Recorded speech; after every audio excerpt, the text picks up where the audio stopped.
Hey, good afternoon, everyone. My name is Dan Quigley.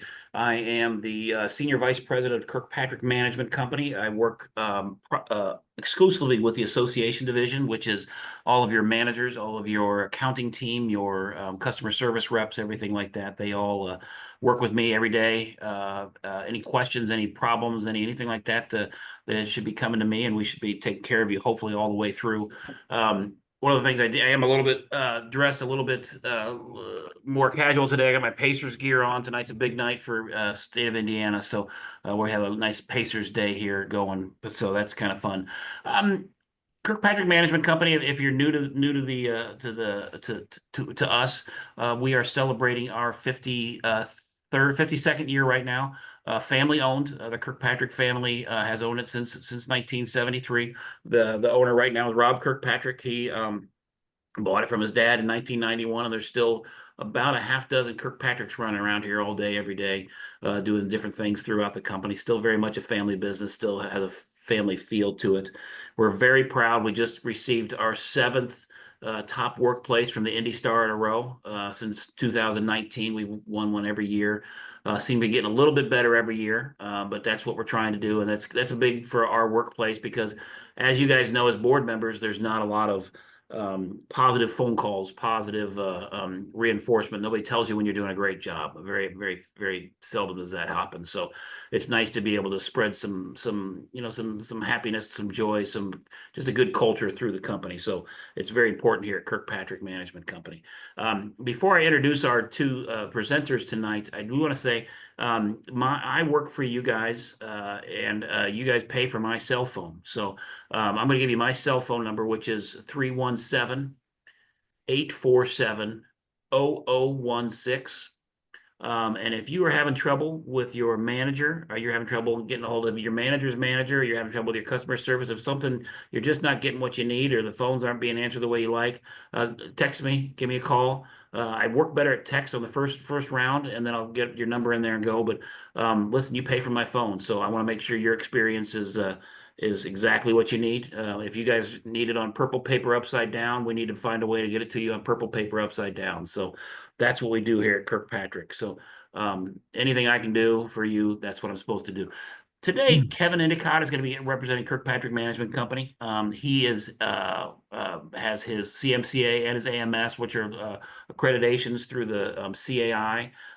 He's been with Kirkpatrick for 9 years. Before that, he was a small business owner, owned his own engineering firm, and also worked in the financial market. So he brings a lot of tools in his toolbox to the company, and we love working with him every day. So he's very good at what he does. Also, our one of the presenters today is David Stahl. David Stahl is the board president at the Modern Condominiums. The Modern Condominiums is a high rise. I would say near Northside Indianapolis, around 40th and Meridian. A beautiful, beautiful building. He's been the board president there for 10 years. He's going to be sharing some of his experiences with us. He does have his experiences in engineering and design that he has been brought through his life, has been doing all the different kinds of things, and is a big component of both, or proponent of both. And I think that he is going to bring some good insights. They have a great presentation on board meetings, which all of us can pick up a couple tidbits here and there, and so we're excited for this. With that, I'm going to turn it over to Kevin and David. Thank you, guys. Well, one last thing. I'm sorry. If you've got questions, down at the bottom of your screen, let me see where the bottom of the screen is. Right about there, there's a button that says Q&A. Type your questions in there. If I can answer the questions, I will. If it's something that would go with the flow of the conversation, I'll go ahead and put that through. But otherwise, we'll get to it at the end of the presentation. We'll just make sure everybody's questions are answered. Sorry about that. Kevin, David, it's on to you. Thank you. Dan, thank you. Appreciate it. We'll jump right in here then. So obviously we're doing a presentation on effective board meetings, and David, my esteemed board president at the Modern, is assisting me with that, and he's going to jump in wherever he'd like to tell some stories or share some insight on what he's been through the last 10 years. So we'll go ahead and get started on that. Basically, purpose of board meetings is skipped ahead there, sorry. Purpose of the board meetings, they're held at the frequency required in the governing documents. Everybody's got a set of governing documents at their community. And obviously, we've got to look at those to guide us through every process of having meetings or the structure of governance at the community. So we're going by that in a structured environment to do this, make the decisions as it serves the best interest of all residents. So important to remember these things, and the meetings are held as per the governing documents. Now, I don't think I've ever seen one that doesn't necessarily say when it's supposed to be. But a lot of folks, when they get in there, it's not a convenient time because they may have been older documents that speak to Saturday or something like that, that doesn't make sense for anybody. So a lot of times, if you're changing your governing documents, that's one point that they make, is to go ahead and get with an attorney to make that amendment for that. Mhm. So yeah, open to association members to observe, obviously. Minutes document board votes and directives only. So, Yeah, I would add that the importance of the meetings, how they impact everybody's lives. Everyone's has a vested interest in being there as homeowners or property owners. Um, we'll talk more about that as we get into the other details of the slides. But the crux of the meeting today is about board meetings, and I'll go into a little bit about how my angle towards it is preparation for the board meetings, what happens before the board meeting. So look for that.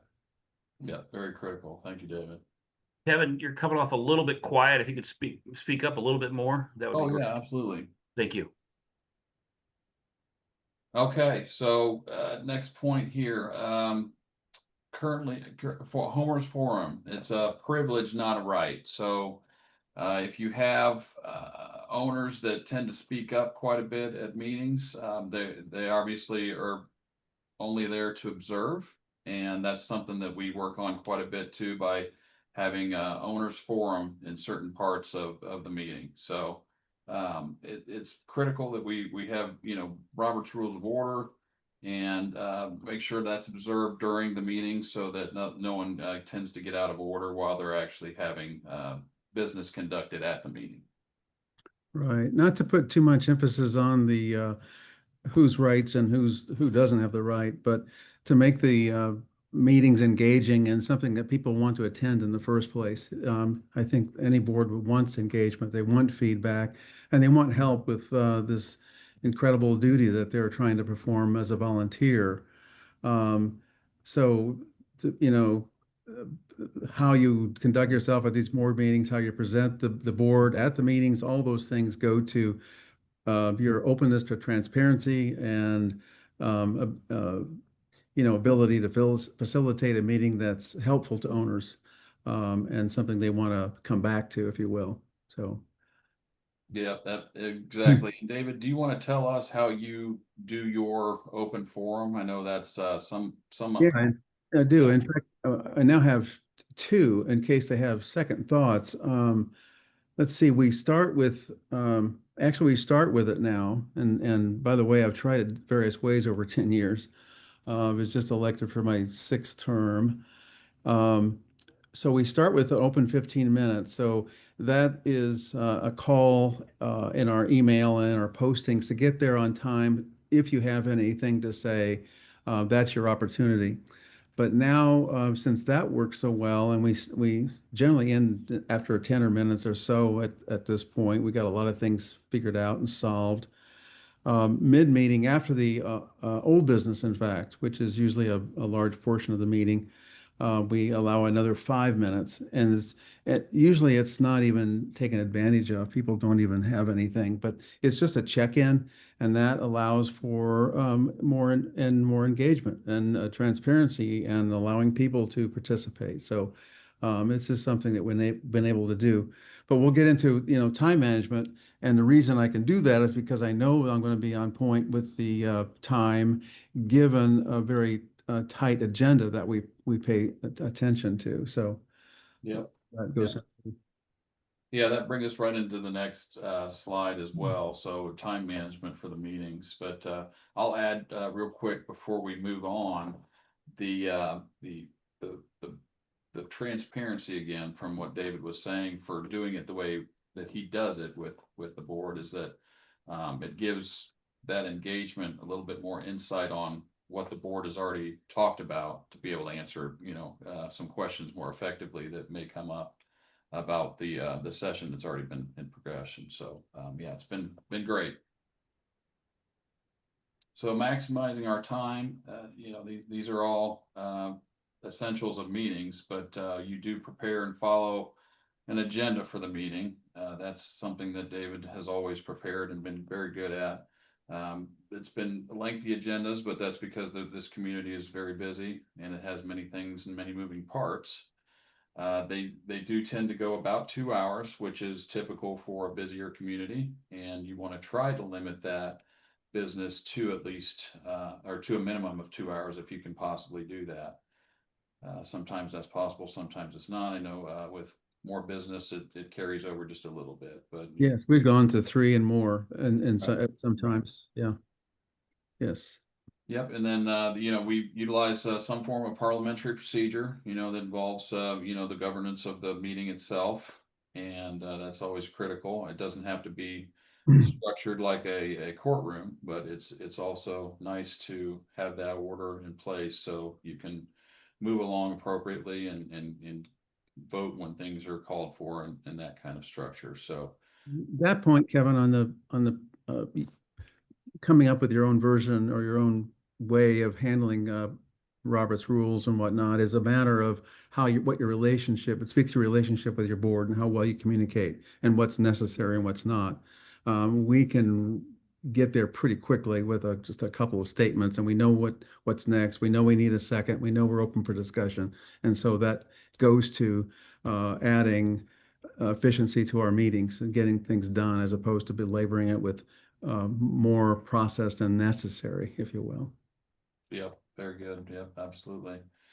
And board members always should read the management report in advance. I mean, that's always something you guys are very good about. It just helps you understand where the manager's coming from and all the orders of business that are presented to you for that side of things. And then you can speak to that in conjunction with your own agenda. And David and I work very well together on this. Our process is to for me to get over a management report to them ahead of time, obviously, and then he can dissect that and have me present the items that he may not want to speak too much or as much to, So does that make sense, David? Is that kind of how Exactly. you feel like we Exactly. flow? In fact, I'd amplify that.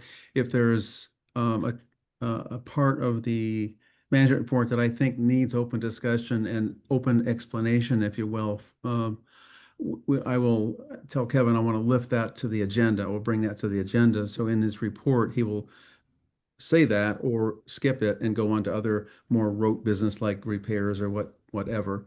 I think that's a crucial part. What gets elevated to the agenda, part of it comes from the management report.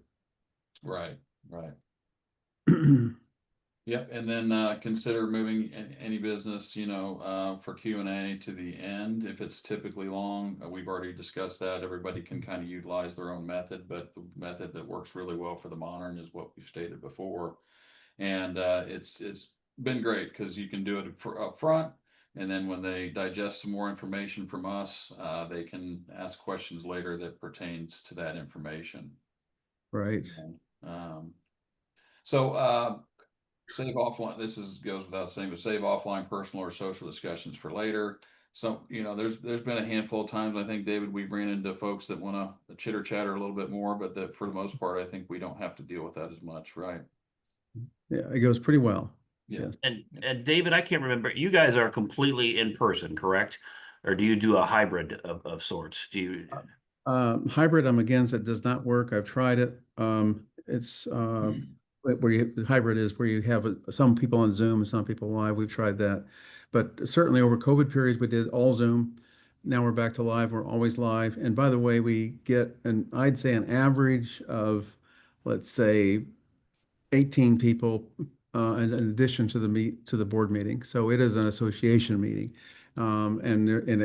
depending on the topics and the time of year, we get more people than that. So it's something to behold, and we've gotten there by this practice that we're talking about today, the transparency and the preparation, and that it's not a foreboding event to go to. It's something to enjoy. So that's what I've been all about, is making this thing. We got to live here. We got to live together, particularly in our community, because we're vertical. Now we have two buildings, and I want to just speak a little bit to why why you might want to listen to me. Is it's not only just the 10 years, but it's not been an easy 10 years by any means. I landed on the board months after I moved in. That's after having several historic homes, freestanding homes that historic homes that I did. Come to a community where I was near retirement and ready for something different, an easy life, and I was pulled into this. And before I knew it, I was on this board. The first meeting, everyone quit except one person. I was left by myself in a boardroom with this person who was on her second year. Um, and so my point was, it's not easy. We had to go through bylaws revisions. We ultimately rebranded the place and rebranded because the story had changed by 2019 so much. There had been so much transformation that we could no longer live under the same banner. It just was a different feeling and different existence. So moving from what was called 40 North, a sort of a destination location name given it by developers, and creating the name The Modern, describing the property itself more, was a huge move. Discussion on what the name would be and all the things that came with it, but it was about how we lived here. So yeah, it's been a tough row for me. Been through all kinds of meetings. I know that meetings are, when they're highly attended, that means there's some issue. It's you want to know what those issues are beforehand. Um, and so going back to that, what I did about that first meeting, having one person there and having just moved in, what do I know? I hadn't been on a board since, okay, take me back to 1976 when I started and named the Heron Morton neighborhood, and started the Heron Morton Neighborhood Association with some fellow Heron art students. um, Landed that finally on the Historic National Register and incorporated the place and all this. I haven't looked back and been on an association board since then. I'm on other boards, but not association boards. So this was all new. And so this might apply to some of you who are facing a similar situation where I had nothing but questions. So as a brand consultant and had my feet into research work before, I did a paper survey of all owners, and it was a paper stapled together that was handed out to everyone, and then was fleshed out professionally into a good read, if you will. And that was my guiding post. I learned that people wanted communication most. They wanted to make sure their property and value increased, et cetera, et cetera. So I've used that as a guidepost ever since. And it's a good thing to do every once in a while. I think we've done one or two recently when we were trying to choose, next best initiative. What do you want to do? The hallway paint or elevators kind of thing. So reaching into your constituents, your owners, your fellow neighbors, and finding out what they're thinking is, once again, really, really beneficial for you, and ultimately make board meetings more enjoyable. Yeah. Okay. Definitely, definitely, yeah, and it's been really good. I mean, David has gone above and beyond as far as his servitude to the community. And I've been with him for 5 years, working with him, and at first I didn't know what I was getting myself into, and it's been a really good challenge for me to grow with this board and this community, Mhm. because of the various challenges and the expectation of excellence, which they've lived up to. So definitely commend you all for that hard work. It's been great. Thank you. All right, so next topic here is executive sessions and closed sessions. And David, I know, has got some other insight on how this helps him as far as open sessions go as well. but let's just define a little bit here more on what these sessions are actually geared for. So they're for management and board members only, and only items specific to litigation, violations of rules, unpaid common expenses, and employee matters can should be discussed. You can deviate from that a little bit, obviously, but you'll want to focus that meeting for those things so that no one questions what's going on with your business, and it just leaves everybody in the transparency loop, which we've never had a problem with. Votes can be taken in executive sessions for these topics specifically, and minutes should be taken, but are not open for review. They're kept in association files, so specific to these sessions for obvious reasons. And David, I think you were going to go into a little bit further of how this helps your Yeah. board prepare for more of like a mock trial situation, I would say. Right. Right. Go And ahead we with do that that. because we do that because, and what we're talking about is regular executive meetings. We expect to have an executive meeting prior to every association meeting.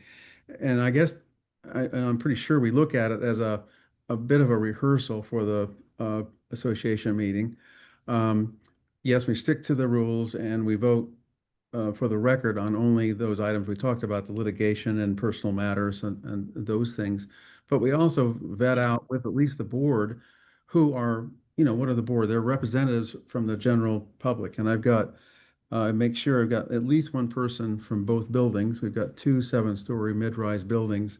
And I've always wanted equal representation. There is no separation, even though there's different zip codes. Um, it's one property. And so I lean on the directors to report on that. And so these executive meetings, these mock, they're not, we don't think of them as mock, but they actually are when we start talking about other kinds of business. How will this float if we want to buy new fencing or improve the pool or whatever? We discuss it so that when we get to the regular meeting, um, we're pretty good at highlighting the important points and letting go of all the arguments, if you will, about the pros and cons. Remember, we've got 2 opportunities for people to speak up, so there's that. But the executive meetings are very important for us to go through all of it, if you will.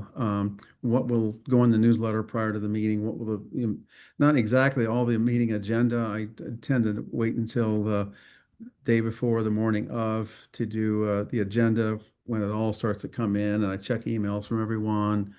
Um, but executive meetings are incredibly important for, I think, everyone. I don't think anyone would argue that. So, yeah. Agreed. Yep, agreed. And this is the stuff that is critical to the function of the community as well. I mean, the stuff that they don't see, the ownership, even at the open meetings, we don't share these sensitive items, but we should, more or less disclose at some point, and I think you do.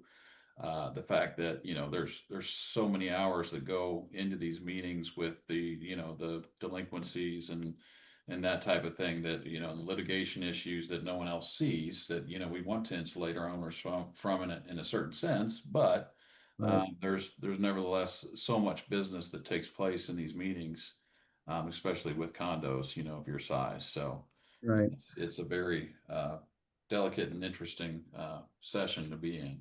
Yeah, a couple of tangents, if you will.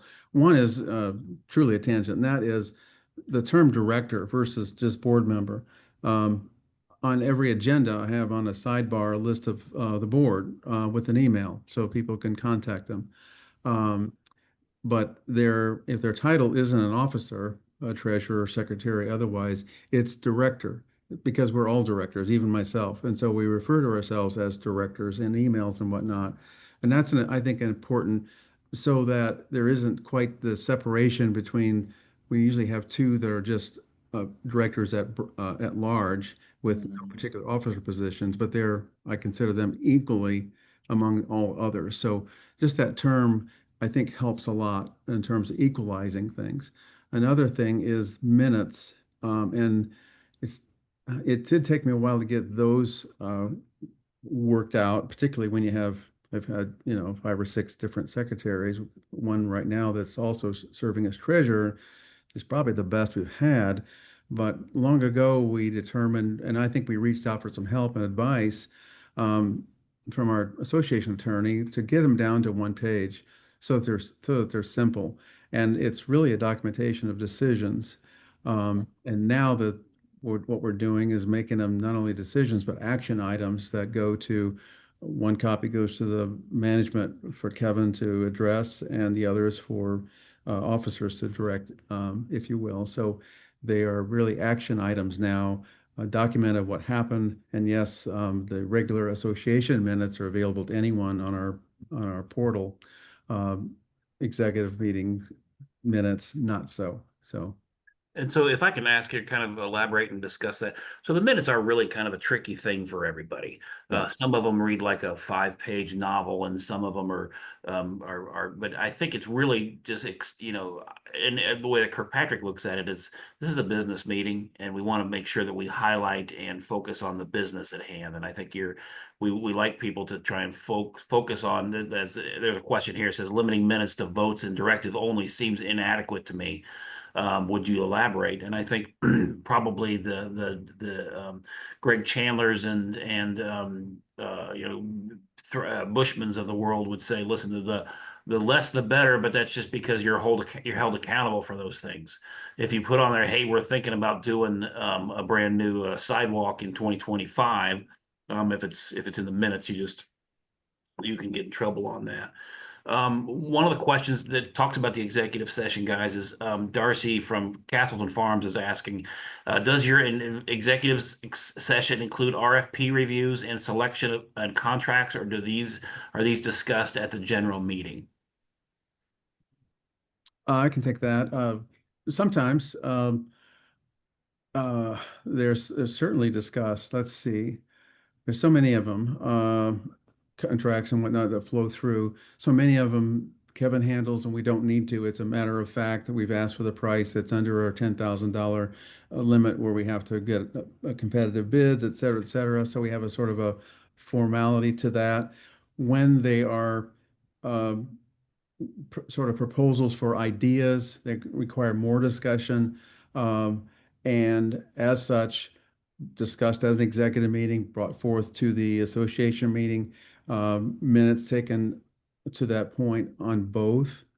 But I think you can do both. I think you can be pretty explicit and directive with these minutes and get them on one page, because we do it all the time. It is possible. And by the way, to make it easier, we have come about a template, the same agenda template I use for executive meetings, which is a full page, is also the template that Margie uses as a secretary and just fills in the blanks. And it, has all the residents' name, where their, arrears or whatever the problems are.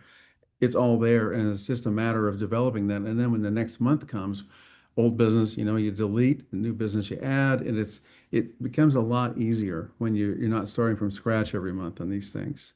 So I think that's the big tip of the day, is template those things, because things do repeat. You don't get things done every month. So I hope that answers your question, Dan. Yeah. Yeah. Guys, Charles Woodward did want to, let me see, he wanted to raise his hand. Let me see if I can find him on here. He had a question to ask. He raised his hand a while ago. His hand's probably pretty tired at this point. Let me see if we can find him. I might have lost you, Charles. Maybe it's at the top here. Hold on one second. There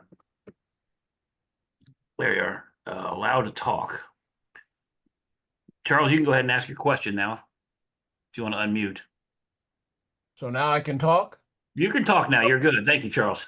I did. I had a few. And it was one slide back, but we don't need to go back. But I got in here late. We were talking about, okay, so I just out of curiosity, you probably said in the beginning, how many members in your condo association do you have? All right. Well, there's 115 owners. Okay, 115 owners. 115 owners. Okay. So I'm the treasurer of two different HOAs. One, I'm with Kirkpatrick, which is Whispering Falls, and another one, which is Southern Dunes, that I'm also with and on the board. And they're not with Kirkpatrick, but that's particularly the one I'm asking these questions about. We're 1,646 owners, Mhm. so large, but particularly you said that Zoom doesn't work for you there. It doesn't work in combination with live. Zoom does work.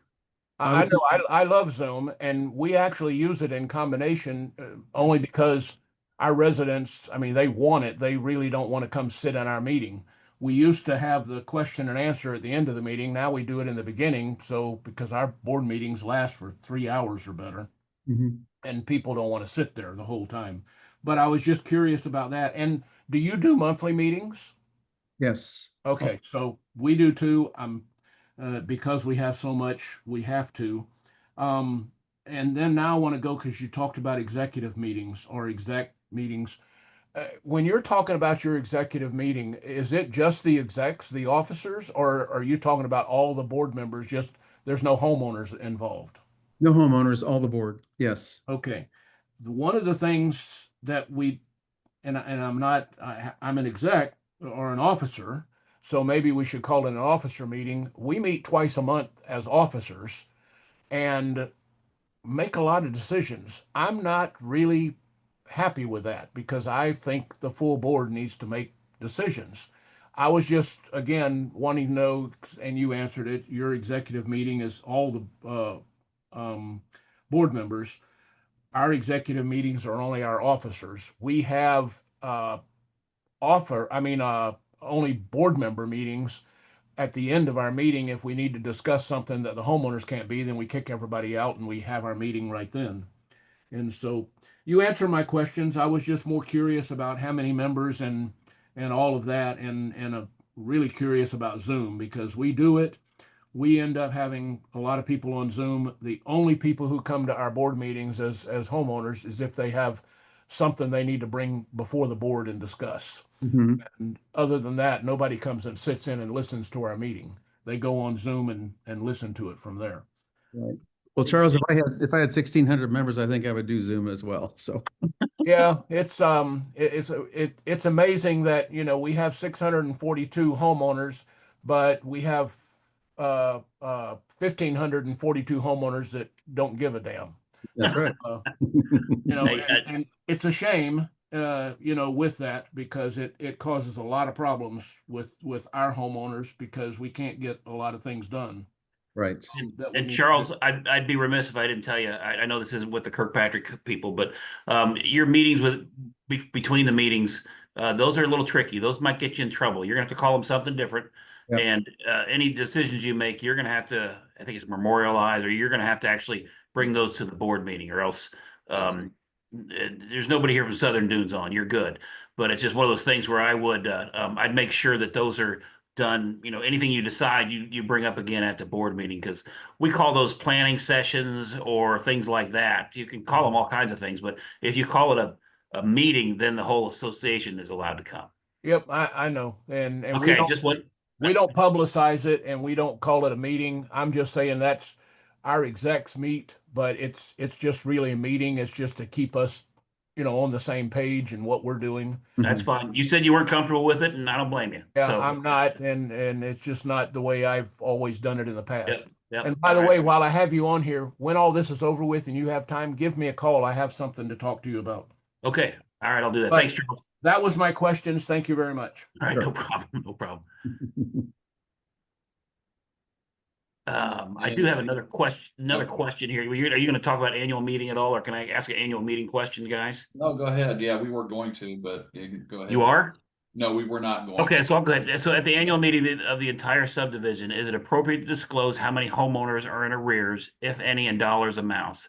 Even if if litigation, can you disclose the existence of the problem without naming the names? Or is that even something that should only be discussed with the board members? I'll listen to both of you guys on that one. Thank you. Yeah, I'm kind of an opinion that it should be consulted with the attorney on that. If you, uh, I would say I've been told a couple different ways, and I don't exactly have the right answer on this. besides the fact that I know that some of it's already public knowledge. But I really take caution with even disclosing just general numbers. It's probably appropriate just to disclose general numbers, your entire delinquency amount, and maybe just saying, there's a case or two in litigation that we can't speak to. That would be my approach, or my preferred approach to it, to just leave it as general as you can without the sensitivity involved in it. But that's my answer. I don't know, David, if you have a different opinion on that or not, but Yeah, I would not go there. And I think it goes to uh, my approach is, to handle things the way I would treat things the way I would like to be treated or treat other people. And I think to be a board director, you have to come with a level of empathy and a willingness to like people, even and try to understand people that you don't agree with. Um, but at the same time, and there's a lot of temptation sometimes, even for myself, when we have someone that's just egregiously in arrears or trying to make a point or something, to mention it, but we just do not. It just doesn't serve anyone. And by the way, no one's ever challenged us on that or asked about that. Occasionally, when something goes all the way to sheriff's sale and we have a loss, we will report it at that point. right. But that's about it. I don't think it's worth going there. I think people want the mutual respect. So that's where we come from. Thank you, guys. Uh-huh. All right, let's move on to the next slide, and then we can take questions as you get them too, Dan. But Okay. board meeting etiquette, this is pretty obvious stuff here, but management board should set the tone for professionalism. We, as property management board members, we set the tone when we show up and act appropriately, clearly communicating those expectations for conduct, whether verbally or through an agenda, helps ensure a respectful environment for everyone. And that's pretty much been the case for us. I think consistently we've had a couple instances where someone may speak out inappropriately, but we've addressed it accordingly through an attorney, or through myself through a communication, Mhm. and have not had thankfully any major problems. Would you agree, David? Right. Nothing we couldn't overcome. Right. Yeah, that's true. Yeah, so that's just obvious stuff there. We conduct ourselves the way that we want to see others conduct themselves in the meetings, and like I said, with the order in place, there's typically not been a whole lot of issues with any of that. All right, modeling what you want to see. This is related to dressing professionally, silencing your phone, skipping the gum, being engaged and not distracted, beyond formal etiquette, leading by example, obviously is paramount. And there's no issue there. This is just basic stuff, but what you reflect is what they're gonna reflect back in the owner's forum as well, and they'll treat you how you treat them, essentially. Exactly. Yeah, I would agree with that. We try to do that also with sameness. It's the same location. Well, we move around just a little bit as needed, but same format. There's chairs for people. I bring with me 20 to 25 copies of the agenda and share with people in paper, because I can. Because 25 is not that bad. Um, and so we come prepared and focused, and we have an agenda, and we stay on the agenda. I call a couple of directors this morning to talk to them about this meeting that I was up for, and I told them that I wanted to help me think outside the box. What is it about our meetings that you think are working?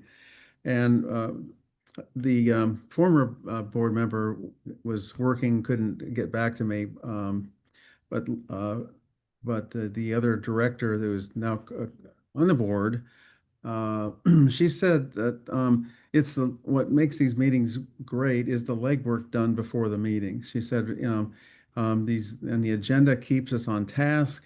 She said we don't go round and round, which is a foreboding for people, and eye rolling kind of thing. We just don't get into that because we have a succinct agenda that's well thought out.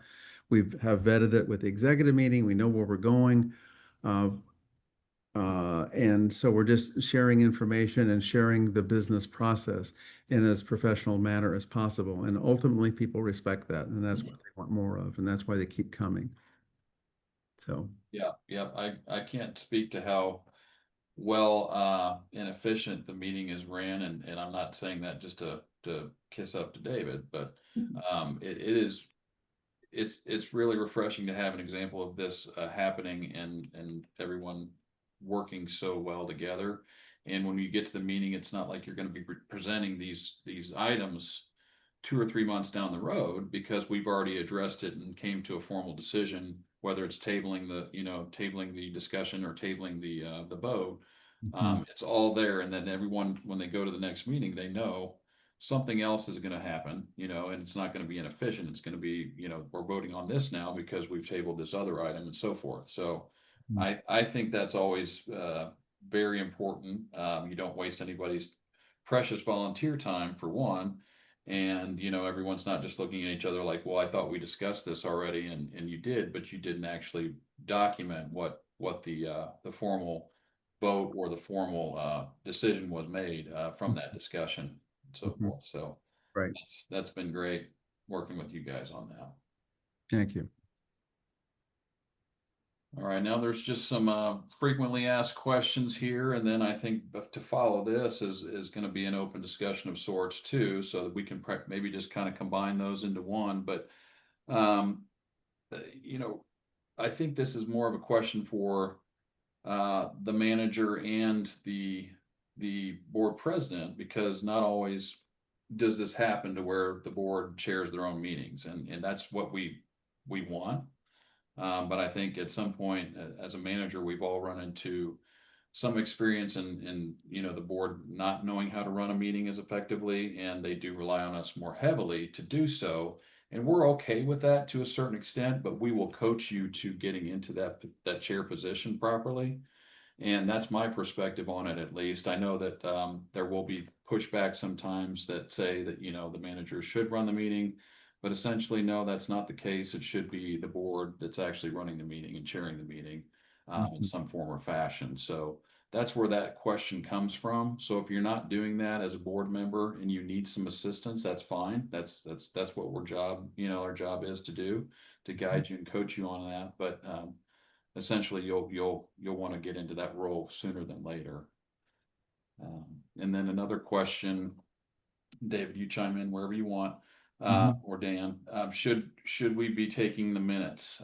That's more of a question for the management company as well. Sometimes is that they'll be asked to take minutes, and our position on that is not to do that, because it becomes a conflict of interest in the fact that we could document something, not that we ever would, because we're a company that would never try to falsify anything, but it would not benefit you to have something improperly documented from our end and then point fingers later. So, what if the vote was to say the KMC should get a 20% increase on next year's management fee? You would, whether it's heard wrong or whether it's documented wrong, that would not be something that you want to go through and have to argue about it later.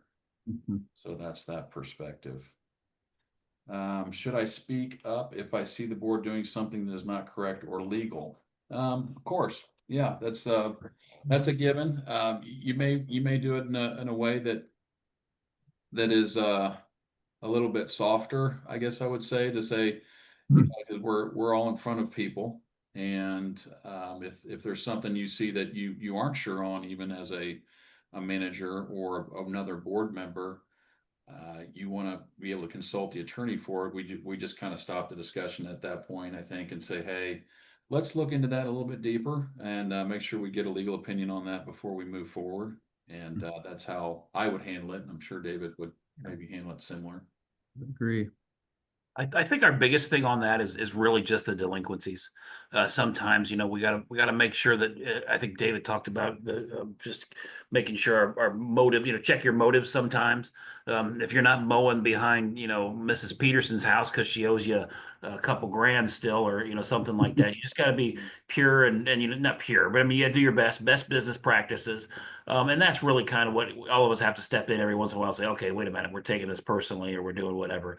It's a business. Sometimes people get behind for different reasons, but and it's hard. It's hard because you guys are diving, as board members, you're putting so much, free time as a volunteer position, for gosh sakes.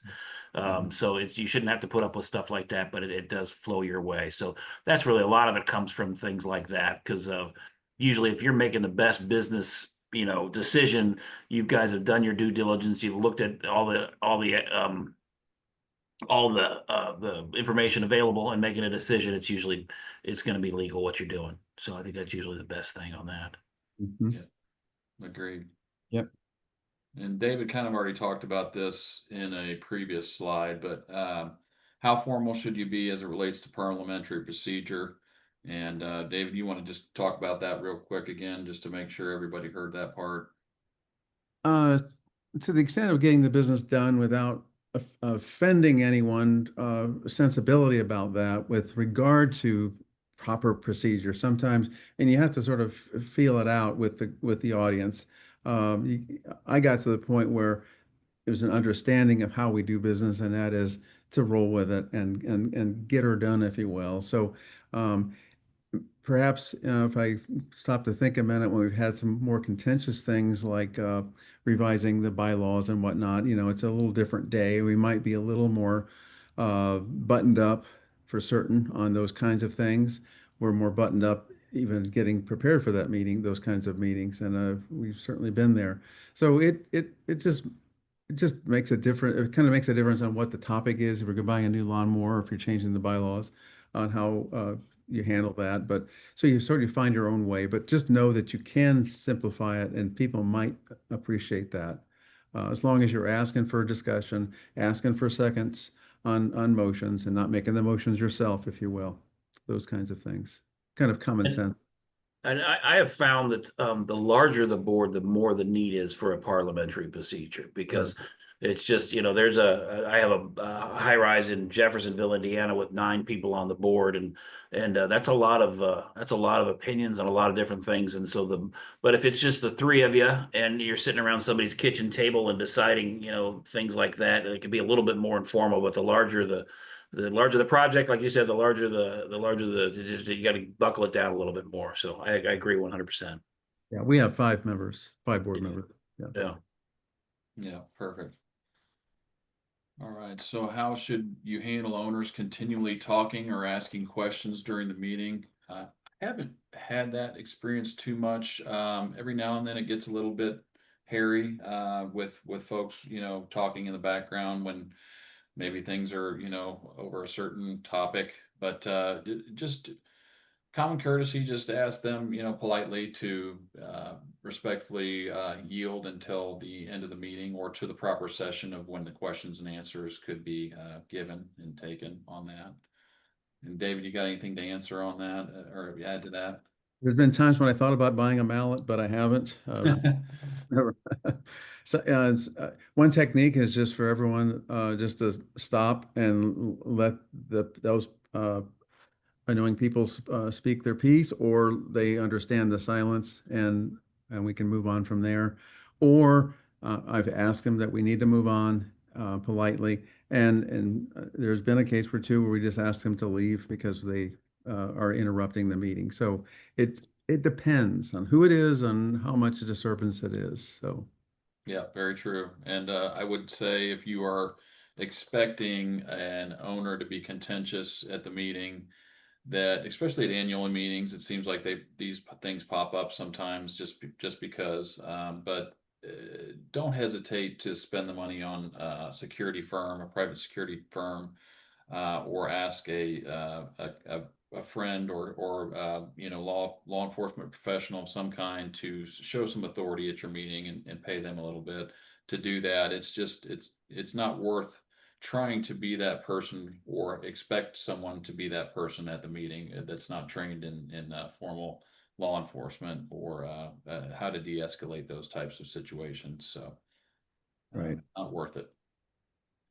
Let's see, we've gone over this already a little bit, but it's what things can the board talk about privately without owners. We've already talked about that in the executive session items. It's the anything in litigation. I think at one point it was unexecuted contracts and delinquencies. So just make sure you're in line with that. Sorry, with that part, and everybody will be fine. Hmm. Do decisions need to be formal votes, even if everyone agrees? Yes, for documentation, just like David was saying, do the proper parliamentary procedure to go along with that, so that when it does get formalized, that it's memorialized in the minutes properly, and everyone Because memories differ. very much so. Yep. And even on things that you're, going back and forth, there's just so much business that's conducted outside of meetings, even with your normal day-to-day routine. As you know, David, there's so many email threads back and forth. Mhm. I would encourage everyone to title those emails exactly how you would expect to be able to search for them in the future, because it's been detrimental to me, and I think every other board member that I work with, to be able to recall those meetings and say, okay, yes, this is exactly what we talked about. This is exactly how we left it, and how to move forward with those items, because it's And just so much. and one topic per email, even if you're writing two emails to the same person at once. I'm writing Right. to Kevin about fencing and about dogs. They're two separate emails. Yep.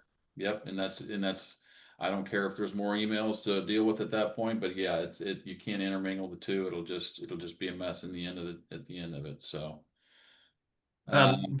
David, do you guys, it doesn't need to be a unanimous vote to pass, right? But do you guys, in your minutes, do you have 3-2, 4-1? Do you put that in there? I've seen it done a couple different ways. How do you guys put that in your minutes? Certainly on more consequential votes, we do that because it's to protect our butts a little bit, I guess. But most Yeah. of the time, I guess this director also added this morning that we always come to agreement. We work it out, and I can't remember if we don't have a unanimous, there's one abstaining because of personal interests or Okay. conflicting interests. So yeah, just consequential things. But it's hard to remember the last time we did that. We Okay. Okay. I've seen it done both ways, and I like both reasons, so I just didn't know what you were doing on that. What's So it matter at that point, yeah, really? it does. It does. Yeah. what are good reasons for board members to abstain from voting? I've only I guess and David, you help with this maybe, but I am only thinking of instances where it would be a conflict of interest, and Hmm. that's the primary reason. There's probably other reasons, and conflict of interest, I guess, would be also if it involves the person directly. So if a board member is involved in something that affects them directly, Hmm.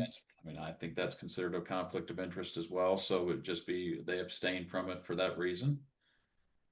Yeah, I can think of situations where it's gotten a little heated. We're discussing something, and someone will use that, say, "Well, I'm just going to abstain," and I can remember doing this, walking him off the ladder on that one, and saying, Mhm. why? And this is open in front of everyone. Why do you feel that way? And then walk him out of it and talk it among others, and get them back into the flow and have them vote, but not to use that as an excuse for their difference of opinion. Right, right, yeah, because everyone's got acquaintances and friends in the building and in the community, so yeah, that's another reason someone might, consider that, just because, but in the end, it's best to go ahead and vote on the items when you can, of course. Mhm. Okay, that leads us into the open forum, and we can take any questions from the floor if we have any. I think so far we've been answering them as we've gone along. I think we're doing pretty good. Okay. One of the questions, David, would you, maybe it's something you need to ask your board, but would you be willing to share that template that you guys take minutes with? Yeah. Just so people can see what that is. I think it's always a source of of interest for new secretaries and things? Yeah, oh, absolutely. That way, Okay. template for agendas as well, Yeah. Yeah. If you don't mind, give Kevin permission to dig that out or something like that, and then we'll send this. So tomorrow, everybody on here is going to get a copy of the tape or the video, and then they'll get the slideshow. And if we could maybe possibly put those on there, that might help a couple people. As long as you're okay with it, I think it would really the template of the minutes would really help out a lot on that. Mm, sure. Okay. Thank you. Kevin, I'll just send you a generic or a blank one or something, an outline. That works. I will. Yeah, that'd be perfect. Thank you. And I think that's it for us today, guys. All right. Great. Thank you, David, so much. I really appreciate you're helping us out and walking us through this. And I think that that works out great. So I appreciate it. And Kevin, thank you as always. And David, you've got hundreds and hundreds of hours of volunteering. So asking and giving us one more, I really appreciate that. So and that would be great. So it went great. I really appreciate everything. Oh, wait, I have one raised hand. Sorry about that. Brad, let me figure out how to get your raised hand here. Attendees, we see Brad has a question. Brad is the board president here of a condominium association. Brad, go ahead and talk. You have to unmute if you can. There you go. Thanks. Hi, Dan. Thanks Brad. for having the webinar today. I wanted to get feedback from your two guests regarding the best way to handle really stupid questions and sort of stupid questions. And let me give you an example of both. Under the really stupid, and they were both from our most recent meeting, under really stupid questions, we had a homeowner complain to us about how the mail was being delivered. Specifically, she didn't like that the mailman was stuffing the mail down into the mailbox and wrinkling everything up. I explained to her that's not something we have any control on. Did you have any other questions? And she kept going and going. And then under sort of stupid questions, we had a person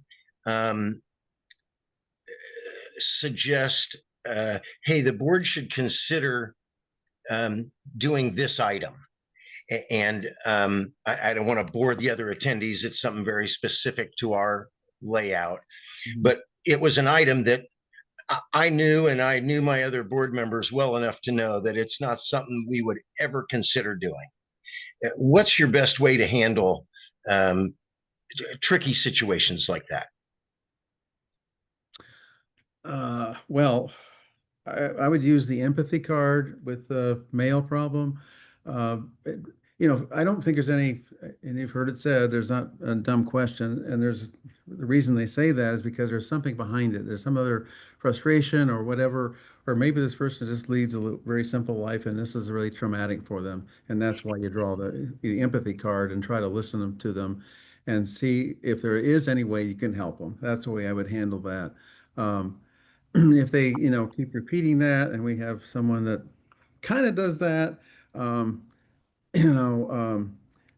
you just hope they learn. I mean, there's not much else you can do. If someone's having a problem, they think someone else should be aware of it, then, give them a moment. It's not that costly to hear them out. Take it under advisement. We'll get back to you, whatever other method you want to use would be my advice. So the second question was, remind me It was a homeowner that was requesting we do an improvement. Okay. That is not something we'd ever consider. Well, I mean, that's a clear example of there might be something to that. They might see something in a different way that you don't see. I think you want to hear them out. If you want to not delay the meeting for that kind of discussion, have them write it out, which causes them to think more about it and get more clarity, and send it to you by email. And then under advisement, you'll bring it back to the next meeting. And that's a way to sort of skirt it for the moment to keep your meeting going well and efficiently, but also hear them, listen to them, and understand they might have something. You never know. Great. Thank you very much. Both very good points. Thanks, David. Thanks, Brad. Hey, I do have a question for you, for Kevin and David. Sorry, there is one of the board members said that their board includes a realtor who handles most of the transactions in the building, similar to the building, similar to what you've got, David. Just curious if some HOAs consider this a conflict of interest. Have you had a realtor on the board before, David? Is that something how do you handle that? We've looked at it through the state of Indiana, and I haven't really seen it addressed through them before, but I didn't know how you dealt with that. And Kevin, you've got a lot of those buildings throughout downtown that you've worked with. Mm-hmm. I've had a lot of board members. I'm not remembering specifically a realtor board member, but uh, I have anywhere from 6 to sometimes 11 active committees that do different things from landscaping to security and all kinds of things. And there's been the real estate committee, if you will. It's usually been one resident realtor. It has transitioned with a retirement recently, and I've got a new younger person doing this. And what he does, for example, is give me stats for the annual meeting where I report on real estate transactions for the year. And it's one of the most interesting parts of the annual meeting is to show those charts and graphs on how things are going. And so he submits that. So that's great. So he has no other interaction with the board. Um, I had a discussion with him recently about him and how he handles some information that he learns. Sometimes he'll come to a meeting and learn something that's, like an assessment or something. Well, if he's heard that and he knows that, then he has to communicate that to his buyers, et cetera. Now, the topic of whether he lives here and conflict of interest, I say, I don't know, whatever. I don't mean to be flippant, but they seem, this person knows the property as well as anyone, particularly with our weird, complicated property.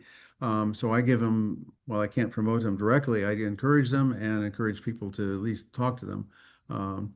So I hope that helps the question.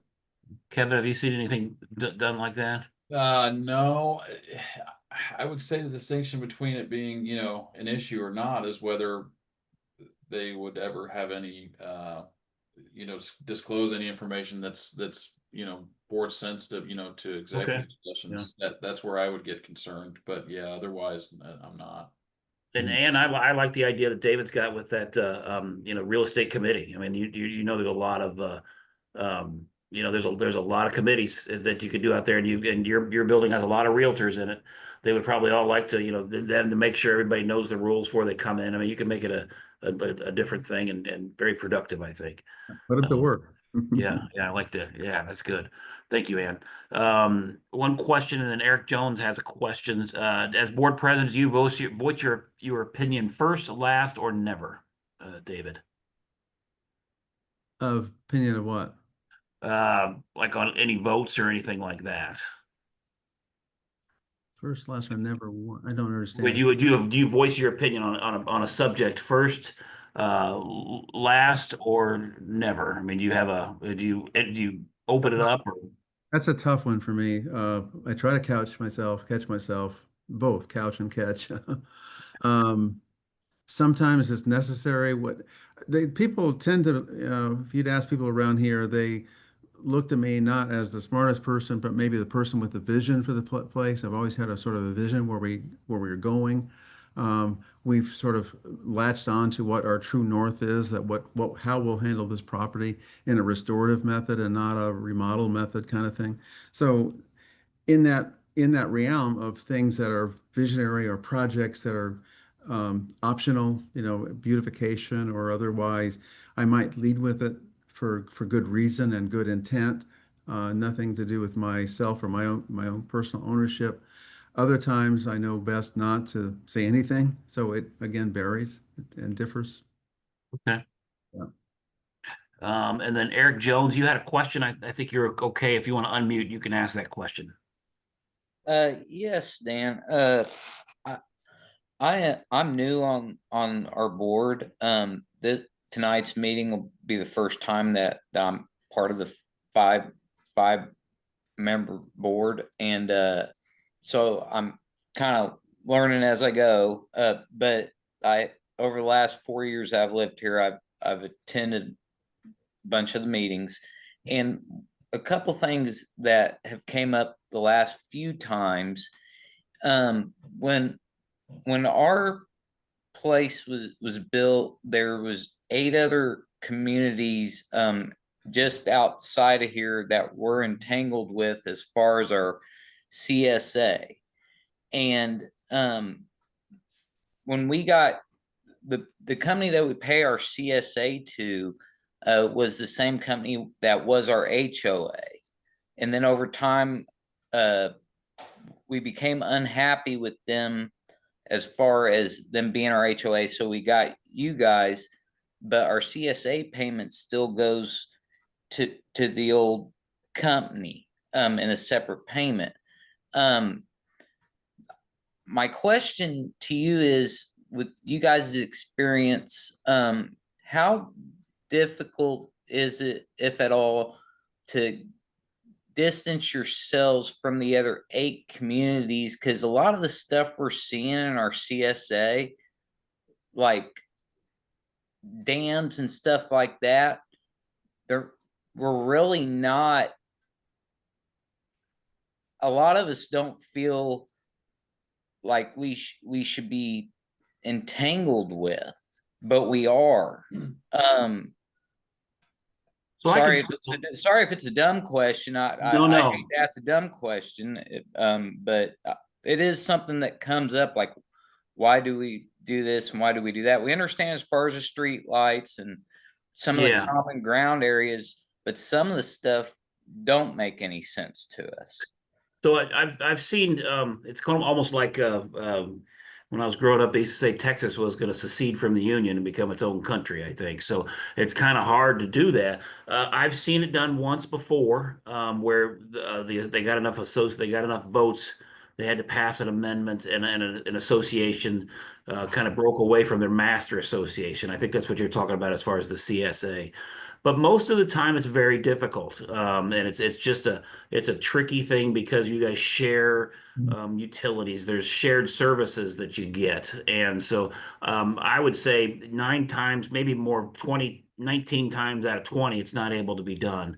But it is something that a lot of people do look at because they're trying to figure out. I've got a property up in Hamilton proper, Hamilton County, called Hamilton proper, where there's 23 different associations in one. And sometimes it's hard for them to figure out why I'm paying for lights, a mile and a half away or something like that, or an entry gate or part of it. But you try and do the most fair for everybody, and amending those documents are pretty tricky, but it can be done, but it's a whole lot of work, and it gets pretty expensive.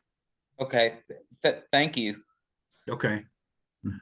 All right, guys. Any other questions? I think we're pretty good. I think I really appreciate everybody's time. Thank you all. We do have we have an insurance roundtable planned for later in June. We're going to push that into July. We're going to get a couple different speakers to come and speak on that, just because insurance is such a big part of what we do, and as boards and as managers. So we'll be talking about that a little bit later. You'll get something from us here the next week or so. But appreciate everyone's time. Enjoy your day. Go Pacers. Thank you all. Thanks, Dan. Thank you. Thank you, David. Appreciate everything. Thank you, Kevin. Thank you.